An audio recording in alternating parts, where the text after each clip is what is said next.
سیاسي لیډران خو بې خونده دي و د دولتونو سره ته خبره کړې وه چې د خیبر ضلع تیرا میدان او د باړې د امن دپاره دا جرګه د سیاسي اتحاد باړې لاړخه په باړه بازار کې را جوړه کړې شوې ده په کوم کې چې د باړې سیاسي اتحاد د زندګۍ د مختلف مکتبه فکر سره تعلق لرونکو خلکو نه د امن دپاره تجاویز وغوښتو او په دې موقع دوی تجاویز پیش کړلو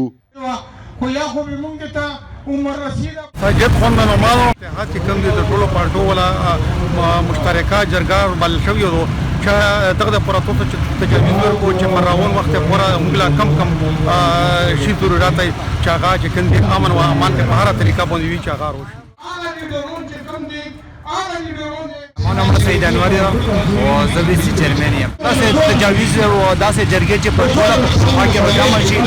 او هغه خپل تجاویز واره پیش کړي او مقصد دغه چې کوم مقام ته کوم مصیبت دی دغه نه چې د پښتانه او د خلک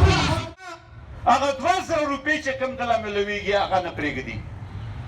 هغې له به نوستي داسې غونډې هېڅ پروا نه کوي د پروګرام په اخره په اعلامیه کې د سیاسي اتحاد باړې مشرانو په حکومت باندې زور راوړلو چې دوی د خپلې ذمهوارۍ پیژني او د امن راوستو دپاره د کوټلي ګامونه اوچت کړي. محمود الله خان افریدي، سنو پښتونخوا، خیبر.